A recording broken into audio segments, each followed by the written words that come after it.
Welcome everyone, this is Honest Restart, and today we're going to be talking about how Nintendo could be handling Zelda's 35th anniversary now that Mario is quote-unquote dead. So Mario isn't actually dead, there will be more Mario coming in the future, but people have been joking around about Mario's death because, well, today's March 31st, as of this recording, it is going to be the last day we'll be seeing some Mario games on the eShop and available elsewhere, like Mario 35 and Super Mario 3D All-Stars. These games will no longer be available after today.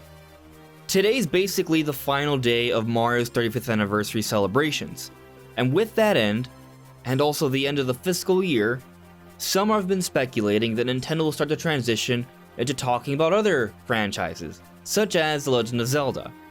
Pokemon Company is already handling the anniversary celebrations for Pokemon, and now that Mario's out of the way, the next big thing to talk about would be Zelda. It makes sense. We're getting Skyward Sword HD later this year, we know we're getting details on Breath of the Wild 2 later this year, and we also at least know we're getting Age of Calamity DLC. There's already some official plans out there for Zelda in this year that you could argue are already celebratory of the 35th anniversary, but Nintendo has yet to make any sort of official statement on their plans for the anniversary for Zelda, which many, like myself, would find peculiar, because Zelda with Breath of the Wild has become one of Nintendo's biggest franchises by far, and if they're already celebrating other smaller franchises like Paper Mario and Fire Emblem with at least mentions on social media, why can't they at least do that for Zelda when Zelda's anniversary was already this February?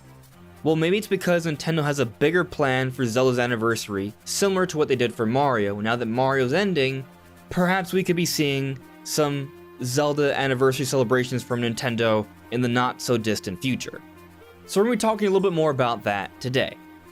Now before we jump into things, let me very quickly talk about my social media. You may see a few different things here on screen, you can check those all out, they are linked in the description below. And of course, if you like what you're seeing here, you can also subscribe. So personally, I'm not entirely sure how I feel about the argument that Nintendo held off on talking about Zelda because they were focusing on Mario. I'm not sure that's the exact reason why, but I do at least agree it's at least one of a few factors that may have contributed to why we have not seen Nintendo go full out with their Zelda anniversary plans. Perhaps they wanted to focus on the things that were coming out to end the fiscal year, so the Mario stuff, Monster Hunter, things like that, so they focused on marketing those things.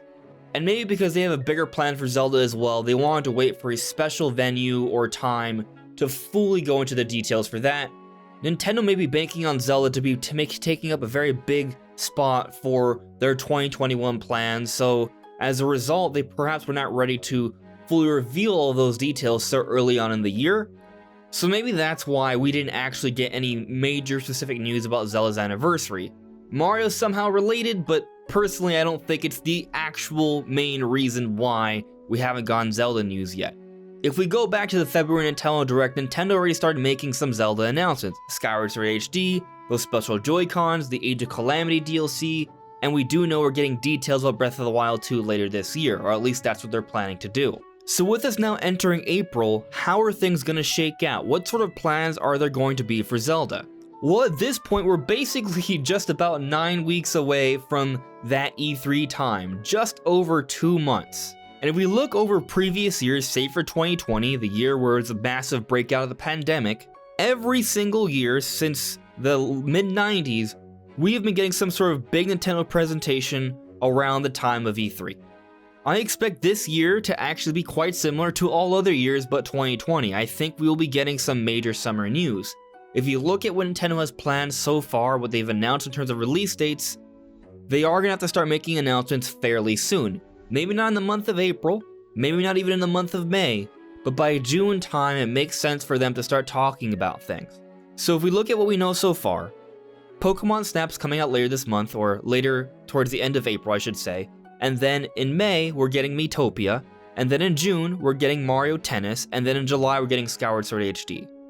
August, September, October, November, December, we are not sure what we're getting in those months. We also are not entirely sure what we're getting in January, February, March to close out the fiscal year as well. Really all we know is how Nintendo's handling the very beginning of their 2021 fiscal year. But once we get to the beginning of June, as Nintendo fans or Switch owners, in terms of looking forward to Nintendo published games, all we'll know about is Mario Tennis later that month, and then in July, Skyward Sword HD. We do know there's some Pokemon games on the horizon. Brilliant Diamond and Shining Pearl are coming out in the later part of the year. We're not sure when exactly, but in the later part of the year. And then in the early part of 2022, we're getting Legends Arceus. Beyond that, we don't know really anything else about published Nintendo games coming out. So considering Nintendo's history of having some sort of big event around the first part of June, and the need for them to make announcements around this time, because we'll be getting close to that period where we don't know what's coming out, and there has to be at least somewhat of a window in terms of pre-orders and announcements before they actually come to market, I think June is likely that time. Potentially it happens a little bit sooner, maybe May, but around then we're getting some sort of Nintendo Direct. Potentially it'll be branded as an E3 Nintendo Direct, although E3 as a whole is sort of in flux right now. We are not entirely sure how it will be handled. There will be no physical event, there may be a digital event, but that largely depends upon the other big companies deciding to be involved with it. Either way, by this time, Nintendo will need to start making more announcements for the games to come later in the year. And I also think that will include a lot of their Zelda plans. There likely will need to be at least one more look or one more trailer to hype us up for Skyward Sword HD coming out in July. So putting out a new trailer for Skyward Sword HD with a few more details I think would be a pretty good idea. But then we also know that the Age of Calamity DLC Wave 1 is set to come out in June, but we don't know anything about it. So my personal thinking has been that we will be getting some sort of direct that will have a lot of Zelda news, where they'll give us more information about Skyward Sword HD, but also give us an actual trailer demonstrating actual content as a part of the DLC for Age of Calamity, and because it'll be in June, it really wouldn't shock me if it's shadow dropped. What this suggests to me is that there will be some sort of E3 style direct, and I think it's going to have a big Zelda anniversary focus. Eiji Aonuma on multiple occasions has told us that there will be an event where they will be detailing Breath of the Wild 2, and we've been told since the February direct that it will be sometime this year. Historically speaking, big blowouts for Zelda games usually happen at E3 time.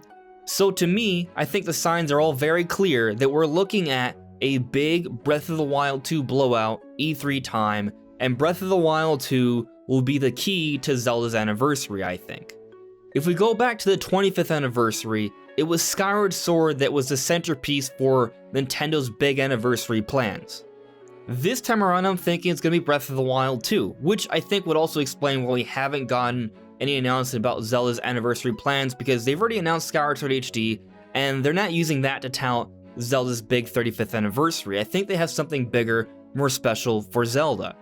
So at E3, I think we're going to be getting a blowout. I think they'll be confirming when Breath of the Wild 2 will be coming out, which, by the way, I have been predicting will be for this holiday. Maybe late October or November, and probably alongside this rumored Switch revision, this Switch Pro, this Switch Plus, this 4K capable Switch. Now, for some of you, that may seem quite lofty, but thanks to advances in technology with what Nvidia has been doing with this new sort of type of AI upscaling called DLSS, Deep Learning Super Sampling, 4K visuals will actually be possible on some sort of Switch revision, and based off the multiple reports we are continually getting from Bloomberg, which many consider to be a very credible source, there will be a 4K capable Switch coming out later this year.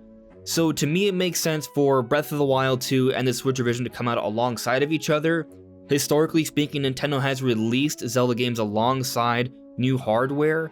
The Switch Lite came out September 2019, Link's Awakening Remake came out on the same day, Breath of the Wild came out on the same day as the Nintendo Switch back in March 2017, and then back in February 2015 with the new 3DS, we got Majora's Mask 3D. There is a bit of a pattern here. I do feel like there's a pretty good chance this could be happening. So if this Switch Pro really is coming out for this holiday, I think Nintendo's going to be doing their very best to position Breath of the Wild 2 to be that big launch game for it.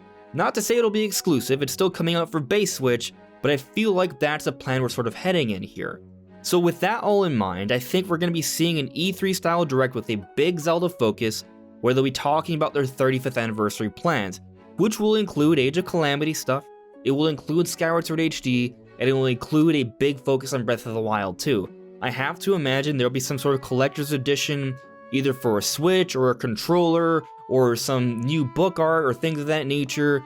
There's going to be things like that coming out along with increased merchandising, the same way they did for Mario, they will be doing for Zelda. We saw that there were a whole bunch of trademarks made for a whole bunch of different types of merchandising for Zelda, the same way they did for Mario, so I feel like, yes, that is likely happening as well. Really, I feel like this E3 Direct is gonna be similar to what we got in 2018 for Smash Bros.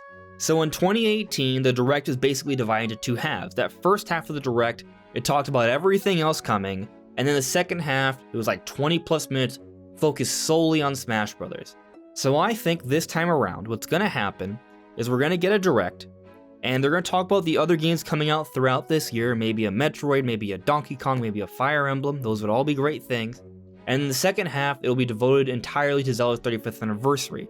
They'll have a little bit of a trailer for Age of Calamity, another trailer for Skyward Sword HD, maybe they'll have another trailer announcing other Zeldas coming to the Switch, perhaps Ocarina of Time, Majora's Mask. We'll get 3D All-Stars like remasters coming to the eShop potentially, that'd be quite nice. And they may even finally announce Twilight Princess and Wind Waker coming to Switch. I'm not sure when they'll position those releases.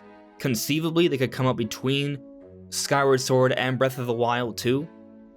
But if I'm right about Breath of the Wild 2 being the big holiday game, I could see them waiting a little bit longer and having them come out later down the road. We have seen that Nintendo is trying to release at least one Zelda game per year, so with that in mind and with how long the Zelda games tend to be, they're not as digestible as the Mario games, I'm thinking they're probably going to space things out a little bit more with Zelda, so we may not see Twilight Princess or Wind Waker HD in 2021. I could see those being a 2022 thing potentially. I feel like some may argue that we'll get the Twilight Princess and Wind Waker HD around the holiday time and Breath of the Wild 2 will be saved for a later date. I don't agree with that, but I will at least acknowledge it as a possibility. Either way though, I really do feel like this summertime, they're going to have a big focus on Zelda's 35th anniversary, and it's going to be a full blowout for Breath of the Wild 2. Within the first 5 or 10 minutes of that second half, I think they'll talk about all the other Zelda stuff, and then for the final 10 to 15 minutes, they will focus on Breath of the Wild 2, and then once that Direct ends, they will then transition to a whole day of treehouse footage of hands-on gameplay of Breath of the Wild 2. That's what I think we're going to be seeing. There will surely be treehouse footage for other games during the Direct, but Breath of the Wild 2 will be the big focus, and that's where we'll see a whole bunch of new gameplay for the game. And really, that's what I'm expecting for Zelda's 35th anniversary. I don't think we're going to get a Zelda Direct specifically like we got for Mario. I want to point out that I'm pretty sure the whole pandemic changed around Nintendo's plans. I feel like it's a decent bet to say that Nintendo wasn't always planning to do a Mario 35th anniversary Direct. They likely were going to have a normal E3 presentation where Mario would have had a big focus and they would have talked about other things. But everything had to be changed around. Now that we're starting to get back to a norm in 2021, I do feel like we'll see the return of the Direct. There'll be a big Direct with a big Zelda focus. And I think between Age of Calamity DLC, a whole bunch of merchandising, Skyward Sword HD, and a huge Breath of the Wild 2, that's more than enough to satisfy Zelda 35th anniversary celebrations. There could be more eShop releases as I talked about, but because of the way Zelda is, and because it's not as digestible as Mario, I don't think Nintendo's plan is to get pretty much every single Zelda game available on Switch by the end of the year. Perhaps by the end of the Switch's life cycle, every Zelda will be available, I do think that, but I feel like they're going to space things out a little bit more. Either way though, I am confident that if you are a Zelda fan, you'll be pretty happy with Nintendo's offerings for this year. So that's how I think Nintendo's going to be carrying out their Zelda anniversary plans. But what do you guys think? Do you guys think that Nintendo has a big anniversary plan for Zelda, or are they just gonna sort of forget about it? Or perhaps your opinion is somewhere in the middle. Let me know in the comments below. This is On Just Restart. Thank you so much for listening and watching, and I'll see you all really soon. Take care.